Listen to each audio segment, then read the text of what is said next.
Vous faites attention à ce que vous mangez et pourtant la balance ne bouge pas, c'est parce que tout ce que vous avez appris sur la perte de poids est faux. Pire, faire des efforts sans voir de résultats, c'est frustrant, voire démoralisant. Et beaucoup de personnes pensent que c'est parce qu'elles manquent de volonté. En réalité, ce sont souvent de toutes petites habitudes invisibles qui sabotent vos efforts inconsciemment. Dans cette vidéo, je vais vous partager les 5 comportements du quotidien les plus fréquents qui bloquent la perte de poids et que personne n'identifie spontanément. Et j'admets que j'ai personnellement lutté avec la 5e habitude et que ce changement a été une vraie révélation pour moi. Alors, sans plus tarder, voici l'un des pièges les plus fréquents. Piège numéro 1. Manger automatiquement. Imaginez une personne assise devant son ordinateur en train de manger. Elle commence par prendre 1 ou 2 bouchées et avant même de s'en apercevoir, l'assiette est terminée. Ce n'est pas un manque de contrôle, c'est une simple conséquence de la distraction. Quand votre attention est absorbée par une série, par les réseaux sociaux ou par le travail, votre cerveau ne fait plus du tout attention aux signaux de faim et de satiété. En psychologie de la nutrition, il existe une expérience célèbre menée par Brian Wansink et Pierre Chandon en 2006 dans un cinéma de Chicago. Ce samedi-là, les chercheurs ont remis à des spectateurs un énorme seau de pop-corn gratuit, mais avec un petit problème. Ces pop-corn avaient été préparés 5 jours plus tôt et étaient volontairement secs, caoutchouteux et rassis. Certains spectateurs recevaient un seau de taille moyenne et d'autres un seau très grand. Et là, je parle de taille américaine, pas de taille française. Donc imaginez la taille du seau très grand. Mais passons au résultat de cette expérience. Les personnes avec le grand seau ont mangé en moyenne 53% de pop-corn en plus, soit presque 30 minutes de footing. Et pourtant, certains participants ont trouvé le popcorn tellement mauvais qu'ils l'ont comparé à du carton. Cette étude est emblématique dans le monde de la nutrition, parce qu'elle a été interdite. Pourquoi? Parce que le scientifique principal n'a pas été capable de fournir les données pour prouver que cette recherche a été menée correctement et que les chiffres n'ont pas été inventés. D'ailleurs, ce chercheur a même perdu son titre de professeur à la suite de ces controverses. Pourtant, plusieurs études menées plus tard par d'autres chercheurs indépendants ont confirmé le même principe. Plus le contenant est grand, plus on mange, indépendamment de la faim, du plaisir ou du goût. À cause de ça, nous savons que la distraction, comme un film, une série ou des pensées un peu trop présentes, brouille nos signaux naturels. Le problème, c'est qu'avec cette mauvaise habitude, vous ne profitez même pas du goût de ce que vous mangez. Vous mangez en mode pilote automatique. La meilleure solution, c'est de manger sans écran et sans distraction. Prenez vos repas à table et acceptez de vous ennuyer, de ne pas travailler 24 heures sur 24 et que le monde continue de tourner sans vous. Et peut-être que vous avez aussi besoin d'accepter d'être mal à l'aise avec la solitude pour commencer. L'avantage, c'est que vous allez rapidement réussir à manger ce dont votre corps a naturellement besoin. Piège numéro 2. Ignorez vos instincts. C'est probablement le plus gros obstacle à votre perte de poids, même si vous avez un métabolisme ralenti. Nous sommes éduqués, conditionnés et dressés depuis notre plus jeune âge. Et je n'ai besoin que de seulement 2 exemples pour vous le prouver. Quand un enfant a envie de bouger, on lui apprend à rester assis et à tenir en place. Et qu'est-ce qu'on lui dit quand il n'a plus faim? Finis ton assiette. Ce sont des règles de politesse et de vivre ensemble qui sont bien pratiques pour s'intégrer dans la société. Le problème, c'est que nous apprenons à réprimer les signaux naturels de notre corps. Tu n'as plus faim? Ton corps te dit que tu n'as plus besoin de manger? Mange quand même. Il ne faut surtout pas gaspiller. Avec le temps, on déjeune à des heures fixes, même si notre corps n'a pas faim, et le soir, on mange devant la télé ou quand les enfants sont couchés, comme une récompense après une journée difficile. Certaines personnes mangent aussi par anticipation, par peur d'avoir faim plus tard, d'avoir des fringales incontrôlables ou de manquer d'énergie. Mais on mange aussi parfois juste parce qu'il y a de la nourriture disponible et sous nos yeux, comme les viennoiseries au bureau ou le goûter des enfants. En plus de ça, on peut aussi manger pour calmer le stress, la solitude, l'ennui ou pour compenser une émotion désagréable. C'est ce qu'on appelle l'alimentation émotionnelle. Manger devient alors une façon de se réconforter, de combler un vide ou d'atténuer une tension intérieure plutôt qu'une réponse à la sensation physique de faim. Au final,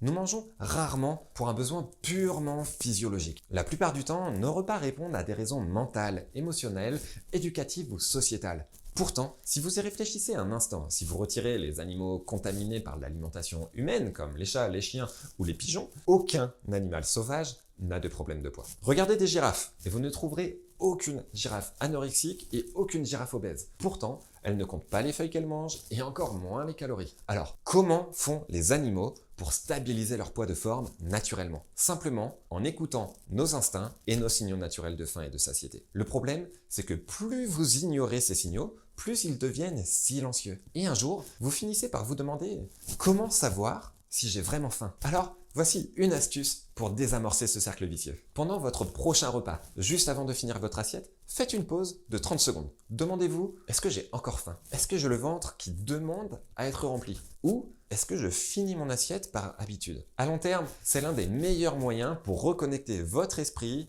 et vos sensations corporelles. Piège numéro 3, se peser tous les jours avec obsession. Pour beaucoup de personnes, se peser, c'est comme jouer au casino. Votre corps envoie une décharge d'adrénaline face au stress. Vous croisez les doigts en priant que par pitié, le chiffre baisse. En réalité, c'est souvent une source de stress et même un frein psychologique. Le poids varie naturellement. L'eau, le sel consommé la veille, un repas un peu plus copieux ou même un cycle hormonal peuvent faire bouger l'aiguille d'1 kilo ou 2 sans aucun rapport avec la graisse corporelle. Imaginez, une personne a respecté son programme toute la semaine, elle se pèse le matin et voit plus 1,2 kg. Elle panique, croit avoir tout gâché et se décourage. Cette réaction entraîne soit une restriction excessive, je vais manger très peu aujourd'hui, soit à l'inverse, un relâchement complet. Tant pis, ça ne sert à rien. Dans les deux cas, le résultat est négatif. La balance devrait être utile, mais utilisée avec obsession, elle devient un juge anxieux. Le chiffre affiché le matin détermine votre humeur de la journée. Quand il baisse, tout semble aller mieux, et quand il monte, tout paraît plus lourd. Ce chiffre sur la balance finit par influencer la façon dont on se parle, la confiance qu'on a en soi, voire la motivation à poursuivre nos efforts. Au final, vous risquez d'accorder un poids démesuré à une simple donnée, comme si un chiffre pouvait définir votre valeur en tant que personne. Si c'est votre cas, regardez plutôt comment vos vêtements tombent sur vous, votre niveau d'énergie au réveil, la légèreté après un repas, ou même votre humeur pendant la journée. Et si vous aimez la mesure chiffrée, n'accordez pas de valeur à une seule pesée. Faites la moyenne de vos dernières pesées au cours des dernières semaines. Cela donne une vision plus fiable sans cette pression quotidienne. Et surtout, rappelez-vous que le poids n'est qu'un indicateur parmi d'autres et qu'il ne reflète en rien votre valeur personnelle. Piège numéro 4. Fonctionner en tout ou rien. C'est une habitude mentale dont certaines personnes sont parfois fières et qui est pourtant profondément destructrice. Quand je fais quelque chose, je le fais à fond. Si vous pensez que c'est une qualité, imaginez un instant. Vous avez suivi votre programme toute la semaine, puis un repas plus calorique que prévu arrive et presque automatiquement, une petite voix dit « J'ai tout caché, c'est raté. Foutu pour foutu, autant en profiter maintenant. À partir de lundi, je recommencerai sérieusement à faire attention. » C'est le schéma typique du perfectionnisme alimentaire, aussi appelé la mentalité tout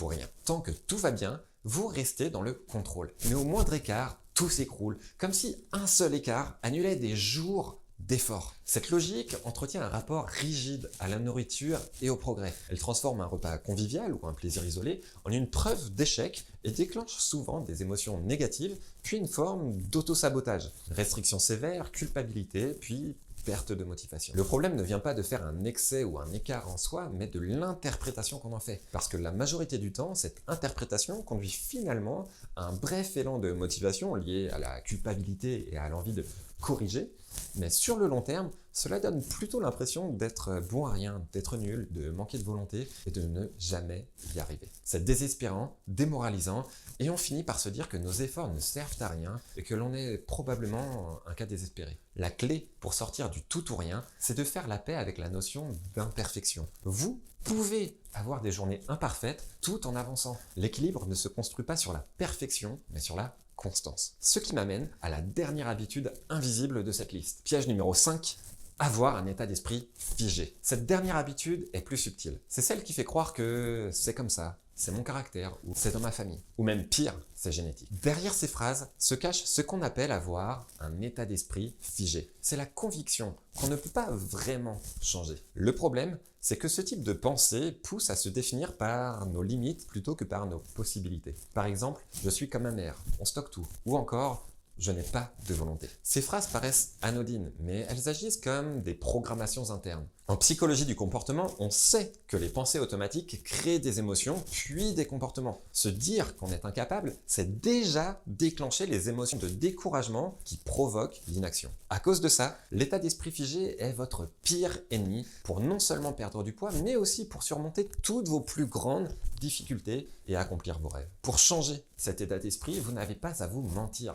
mais vous devez apprendre à accepter que le changement est possible. Oser évoluer demande du courage, celui de se débarrasser de vos certitudes. Chaque petite victoire va vous prouver et vous envoyer un signal. Vous êtes capable de changer. D'ailleurs, les études sur la neuroplasticité montrent que le cerveau reste malléable toute la vie. Il n'est donc jamais trop tard. Alors, la prochaine fois que vous vous entendez dire « je n'y arriverai jamais », remplacez cette phrase par « je n'y arrive pas encore ». Ce simple mot « encore » vous donne espoir et brise le fatalisme. Pour moi, cette habitude mentale a été très insidieuse. J'avais peur d'échouer. Alors, pour me protéger, par peur de ne pas être à la hauteur, j'ai plusieurs fois choisi de ne même pas essayer. Parce qu'après tout, si je n'essaye pas de grandes études, de participer à une compétition ou d'avoir un corps de rêve, on ne pourra jamais dire que j'ai raté, n'est-ce pas ?